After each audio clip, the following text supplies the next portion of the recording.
사실은 중국과 북한의 관계는 사드 문제로 한중의 군사, 외교 그리고 경제 관계가 여러모로 주목을 받고 있습니다. 오늘은 좀 다른 각도에서 한중 관계를 바라볼까 하는데요. 많은 분들이 아실 뿐입니다. 중국을 대표하는 작가, 전 세계적知名도의 위화 작가 스튜디오에 직접 모셨습니다. 안녕하세요. 김어준 선생님의 이번 프로그램에 출연하게 돼서 매우 반갑습니다. 제가 한 가지는 알아들었습니다. 바로 사드라는 단어였습니다. 한국에서 가장 유명하고 재밌는 시사 방송이라고. 对，然后你有什么想对他说的吗？轮到我了吗？对。那你待会能不能给我一个暗示？对， 매우 날카롭고 재미있는 시사 프로그램이라는 것을 이제 얘기 들었고요. 혹시 오늘도 재미있는 뭔가 이야기를 터뜨릴 생각이신지 네. 그거 매우 궁금합니다. 그거는 이제 작가님한테 달려 있어요. 작가님한테 달려 있는데 자. 대표작 중에 하나인데 허삼관 매혈기 한국에서 굉장히 유명한 소설입니다.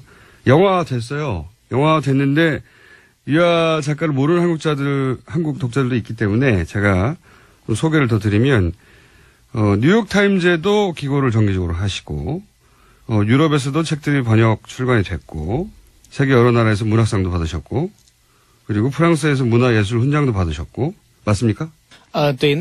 저는 사실은 이런 것들은 중요치 않다고 생각합니다. 특히 정부에서 주는 상 같은 경우는 특히 그런데요. 예, 아까 이제 프랑스 문학 예술 훈장을 말씀하셨는데 그거는 사실은 중국에서 비유를 하자면 중국에서 5일 노동절 때 주는 그런 상장과 똑같다고 보고 있습니다. 굉장히 흔하다는 얘기예요. 많은 사람들한테 주는 어떤 상이라고 할 수 있겠습니다. 알겠습니다. 네. 그래도 중국에 출간 지 20년 넘은 책이 중국에서 한 해에 130만 부, 140만 부 팔리는 건 이건 대단한 거 아닙니까? 저도 예상하지 못한 어떤 기적이라고 할 수 있겠습니다.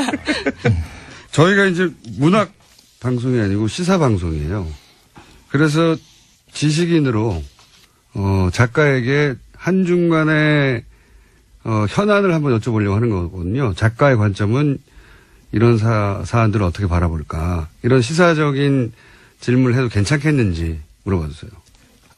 실은 이제 중국에서 가장 유명한 모든 사람들이 다 알고 있는 뉴스 프로그램은 7시에 방송되는 뉴스 신闻联播라는 프로그램이 있습니다. 네, 그 프로그램은 제가 10몇 년 동안은 보지 않았습니다.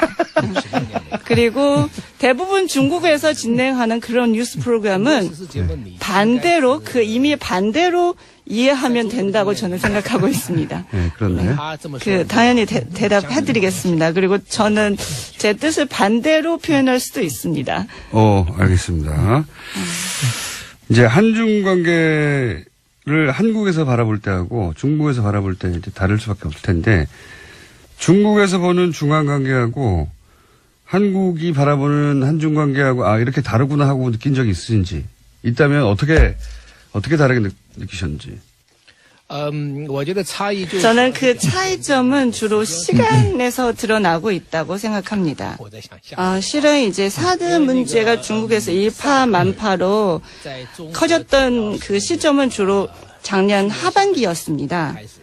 근데 올해부터는 이제 북한이 미사일도 발사하고 제6차 핵실험도 강행한다는 이런 행동을 보이고 있어서 그래서 중국은 이제 북한에 대한 관심을 더 많이 쏟게 되고 있습니다. 그러니까 사드를 그렇게 많이 주목하지 않고 있는 것 같습니다. 이제는 점점 더. 네. 사드 때문에 작년 하반기에 한국 제품 불매 운동도 있었다고 들었고 그리고 한류 스타들 중국 드라마 출연이 취소된다든가 관광 분야에도 영향이 있고 그렇게 저희는 신문 기사를 통해 들었는데 작년 하반기에 그러면 중국에서 느끼는 사드 문제는 어느 정도로 심각한 거였어요? 저는 중국인도 그렇고 한국인도 그렇고 사드를 너무 심각하게 생각하고 있는 게 아닌가라는 생각을 합니다. 사드는 뭐 정치적이고 이제 군사 외교적인 문제인데요. 일단 사드의 역할을 놓고 보자면 일단 그 레이더를 뭐 600km에서 2000km까지의 탐측을 가능하다고 이게 얘기를 하는데요. 한국에서 사드를 지지하는 사람들은 이런 그 시스템이 한국을 보호할 수 있다고 이제 생각을 하는 거죠. 근데 중국은 이제 사드 시스템이 굉장히 중국을 위협하고 있다고 생각을 합니다. 실은 이제 미국의 이런 사드 시스템을 비롯해서 이런 이제 미사일 요격 시스템 같은 경우는 실효성을 봤을 때 그러니까 여태까지 뭐 이제 17차례를 이제 요격 시험을 해봤는데 9차례만 성공을 했고 그리고 2004년부터 3차례도 이제 실패를 한 경험이 있습니다. 그래서 과연 이 시스템의 어떤 미사일 요격 능력이 어느 정도 있는 건지 그거는 이제 장담할 수 없는 거고요. 저는 사드는 굉장히 정치적인 문제라고 생각을 합니다. 사실은 중국에서 일반 사람들의 어떤 생각은 이제 정부의 어떤 입장이라든지 그리고 관병 언론의 어떤 입장에 많이 끌려다니는 부분이 있습니다. 그러면 중국의 일반적인 여론은 이제 중국 당국의 입장하고 같이 가는 거네요? 제가 느끼는 건 그런 것 같습니다. 적어도 대부분의 일반 그 중국인들은 그 정부와 관변 언론들의 어떤 그 입장을 그대로 수용하는 것으로 보이고 있고요. 그리고 제가 이제 온라인상 인터넷을 통해서 이제 느꼈던 것도 그렇습니다. 그런데 아까도 말씀하셨지만 뭐 중국이나 한국이나 이 사드에 대해서 지나치게 민감하게 반응하는 것 같다고 말씀하셨는데 그리고 사드는 정치적인 문제라고 군사적인 문제라기보다는 그 관점에서 이것이 미국이 중국을 견제하려고 하는 것인데 그 사이에서 중국과 한국 사이에 지나치게 긴장관계가 만들어진 거 아니냐. 그래서 중국과 한국 사이는 이렇게까지 할 필요는 없다. 좀 더 부드럽게 문제를 풀어볼 필요가 있다. 이런 시각은 없는지 궁금한 거죠. 네, 저는 이제 이 책임은 한국에 있지 않을까 생각을 합니다. 왜냐하면 박근혜 정부 초기에는 한중 관계가 역사상 유례 없는 가장 좋은 관계를 자랑을 했는데요. 그런데 이런 상황에서 그러니까 사드와 같은 중국에는 사실은 그렇게 위협적이지 않는 시스템이고 그리고 한국한테는 그렇게 뭐 군사적으로 대단한 시스템이 아닌 거를 가지고 한중 관계를 이렇게 안 좋은 방향으로 얼음장처럼 만들었지 않았느냐. 이것은 한국의 책임이 있다고 생각을 하고요. 그리고 결과적으로는 일본만 좋아하지 않을까. 왜냐하면 아베 정부는 군국주의적인 어떤 사고를 가지고 있기 때문입니다. 박근혜 정부가 사드를 배치하기 직전까지도 사드를 배치하지 않을 거라고 조속한 시일 내에는 그렇게 얘기하긴 했었죠. 중국 정부에. 그 말씀하시는 것 같은데, 그죠? 사드 문제가 갑자기 튀어나기 전에는 중국과 한국 간의 어떤 관계는 정말 전 세계로 봤을 때도 가장 좋은 어떤 외교 관계가 아닌가 싶습니다. 이런 사드 문제가 갑자기 이제 얘기가 꺼냈고 그리고 중국인들한테는 아무래도 어떤 충격이지 않을까 싶습니다. 중국인이 사드에 대한 어떤 분노 같은 것은 사드 배치 직전까지는 가장 최고조였습니다. 왜냐하면 실질적으로 사드 배치한 것은 황교안 총리께서 이제 총리 대행 시절에는 이것을 진행을 한 거잖아요. 사실상 이제 사드 배치를 결정하고 나서 그 뒤에 중국인들의 어떤 관심사는 북한의 뭐 미사일 발사라든지 핵실험이라든지 이런 북한의 도발 때문에 관심사가 완전히 북한 쪽으로 옮겨갔습니다. 알겠습니다. 중국의 입장에서 보자면, 중국의 관점에서 보자면, 한국에도 큰 도움이 안 되는 시스템이고 중국에도 큰 위협이 안 되는 시스템인데 결국은 일본만 좋은 이 무기에 대해서 그렇게 집착하고 이 관계를 망가뜨렸냐 갑자기 박근혜 정부가 이런 얘기인 것 같은데요. 그런데 이제 문재인 정부가 출범을 했어요. 사드 배치 책임 있는 정부는 이제 끝이 났고. 그러면 중국 지식인의 입장에서 보기에는 이 문제는 어떻게 풀어야 잘 풀릴까요? 저는 우선 중국과 북한의 관계에 대해서 좀 말씀드려야 할 것 같습니다. 일단 많은 한국 사람들이 생각하는 것처럼 중국과 북한의 관계는 그리 좋지는 않았습니다. 중국과 일본 그리고 한국과 일본의 관계가 매우 안 좋은 걸로 계속한다면 그러면 중국과 한국은 관계가 좋을 수밖에 없어요. 일단은 사드는 이미 배치했고 그리고 이미 어떤 이미 실종하는 어떤 문제로 봐야 됩니다. 물론 이제 정부 입장에서는 뭐 여러 가지 뭐 제재도 하고 뭐 하겠지만 네, 우리가 최근에 볼 수 있는 것은 일단 문재인 대통령님이 중국으로 특사를 보냈고 또 이 특사는 중국에서 시진핑 주석을 만나서 이제 환담을 했고 이런 부분들에 대해서 그 관변 언론이나 주류 언론들은 매우 적극적으로 보도를 했습니다. 그래서 이런 것들은 다 긍정적인 어떤 긍정적인 시그널을 우리한테 이제 시사를 하고 있고요. 근데 제 생각에는 중한 관계는 더 나빠질 수는 없을 것 같습니다. 이미 이제 최악의 상황이었기 때문에 더 이상은 나빠질 수 없고 이제는 나아지지 않을까라고 생각을 합니다. 그 정도로 나빴어요? 물론 이제 92년부터 한중 수교 이래 조금만 그런 문제들도 있었겠지만 그런 우유곡절이 조금 있겠지만 여태까지는 굉장히 긍정적으로 이제 발전을 해왔습니다. 특히 이제 일본이 거기서 중요한 역할을 한다고 저는 봤는데요.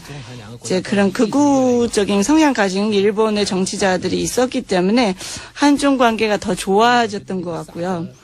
그리고 저는 이제 이 사드 문제는 북한에 위협 주는 그런 시스템이라기보다는 오히려 한중 관계를 해치는 장애물이 아닌가 생각이 됩니다. 하여튼 굉장히 나빴다는 거죠. 네, 사드 굉장히 때문에 나빴었습니다. 그래서 네. 더 이상 나빠질 일이 없기 때문에 좋아질 것이다. 네, 네. 그러니까 이 사드 문제는 박근혜 정부가 만들어 놓은 문제이기도 한데 지난 대략 9월부터 이제 최순실 박근혜 게이트가 한국에서 시작되고 이 뉴스가 중국에서도 크게 보도가 됐죠. 중국에서는 이 사건을 어떻게 보셨는지. 최순실 게이트에 대해서는 중국은 대대적으로 보도를 했습니다. 이 보도의 어떤 빈도수나 이렇게 그 수량으로 봤을 때는 80년대 광주 사건에 대한 보도하고 비교할 수 있을 정도로 굉장히 엄청났다는 겁니다. 보도량이. 네. 그래서 결과적으로 박근혜 정부가 이렇게 돼도 싸다는 생각을 하고 있는 것 같습니다. 왜냐하면 중국은 이제 그 사드 배치가 주장하는 박근혜 정부에 대해서는 뭐 어떻게 할 수 없잖아요. 근데 한국인들이 이 박근혜 정부를 이제 쫓아내고 결국 이런 결과를 얻었습니다. 그렇게 중국인들 입장에서는 중국을 괴롭힌 사드 문제를 결정한 박근혜 정부를 한국인들이 물론 그것 때문에 쫓아낸 건 아니지만 쫓아내니 통쾌하다고 하고 바라봤군요. 이 뉴스를. 네. 중국의 일부 네티즌들이 풍수지리에 뭐 이런 거를 가지고 뭐 한국과 북한에 대해서 이제 평가를 하기도 했습니다. 한국의 청와대는 그 풍수지리상으로 봤을 때 가장 안 좋은 터라고 지금 보고 있습니다. 반대로 북한의 그 평양궁은 일단 김일성부터 이제 3대 굉장히 잘 먹고 잘 살고 있기 때문에 가장 풍수지리상으로 봤을 때 가장 좋은 터가 아닌가 지금 생각을 하고 있습니다. 네. 그럼 재밌는 시각도 있네요. 여하간 중국의 입장에서는 이 사건이 바로 직전에 사드 문제 때문에 굉장히 관심이 높았고 그리고 탄핵되는 과정을 통쾌하게 바라봤다. 만약에 미국의 트럼프 대통령이 이제 한국을 계속 괴롭혔다면 그러다가 탄핵됐으면 우리도 통쾌했겠죠. 뭐 그런 정도로 이해합니다. 촛불 시위가 있고 탄핵이 실제로 되고 그리고 대통령이 파면되고 대선이 있고 이런 과정 전체가 중국에 보도가 됐을 텐데 중국에서는 일어나지 않을 일이잖아요. 이런 과정을 바라보는 중국인들의 심정, 시각, 관점 이런 게 궁금한 거거든요. 어떻게 느꼈을까? 저는 사실은 핸드폰을 통해서 촛불 시위 그때의 모습을 지켜봤었는데요. 그리고 저는 이제 1989년도 그때天安门사건을 그것을 이제 떠올랐습니다. 1989년 5월에 이제 2번 정도의 100만 명이 넘는 중국인들도 모여서 이런 시위를 벌였었는데요. 뭐 평균적으로 매일 한 30만 명이 모였었던 것 같습니다. 예, 그것을 떠올렸습니다. 이런 일은 중국에서는 다시 일어나지 않다고 저는 봅니다. 왜냐하면 중국 정부는 군대까지 동원해서 그 집회하는 사람들을 집으로 보내거나 이제 잡아갈 수 있기 때문에 그러니까 이런 집회는 더 이상 가능하지 않습니다. 그래서 저는 이제 그 전에 전두환 대통령 시절에도 그 한국의 민중들이 이런 그 봉기를 통해서 어떤 그 시위를 통해서 이제 대통령을 쫓아냈고 이번에도 비슷한 사태로 저는 생각을 하고 있습니다. 물론 이번에는 피를 흘리지 않은 어떤 혁명이라고 할 수 있겠습니다.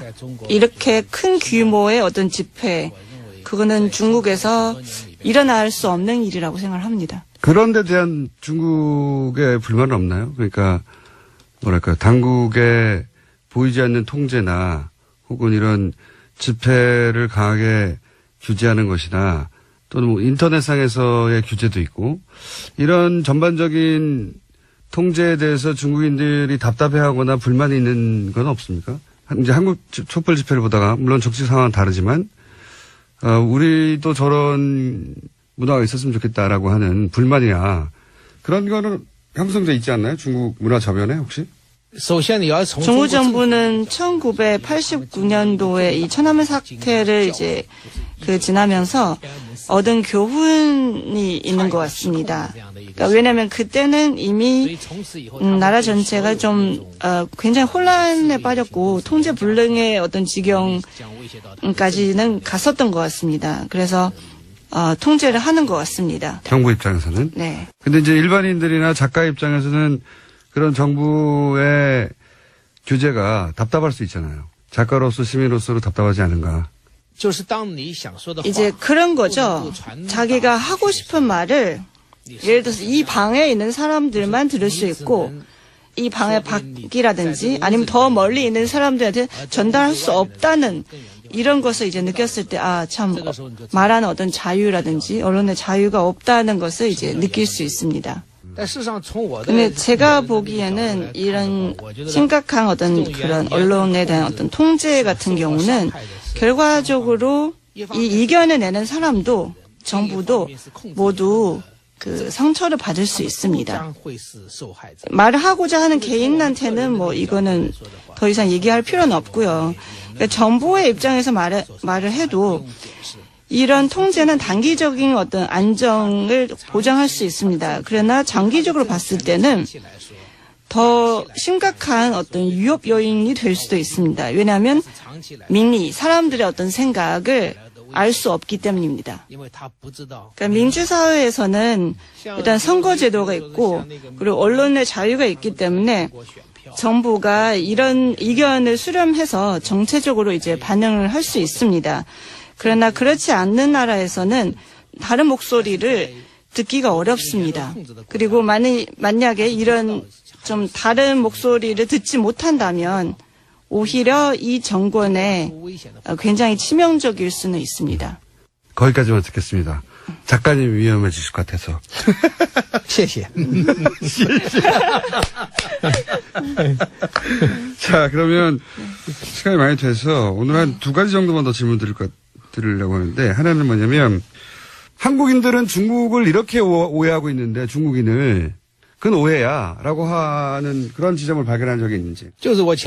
사실은 중국과 북한의 관계는 중국과 한국 관계처럼 좋지 않다는 거. 않다는 거. 아까는 말씀드렸는데요. 물론 이제 한중 관계에 사드 문제가 있고 앞으로 이 문제를 해결해야 되겠지만, 그러니까 중한 관계가 훨씬 더 좋다는 것을 이제 말씀드릴 수 있습니다. 그렇군요. 한국에서는 흔히 중국을 통해서 중국이 북한의 문제를 해결하거나 컨트롤할 수 있다고 생각하는데 네. 둘 사이 관계가 굉장히 좋지 않다. 중국에서 바라보기에. 오해군요.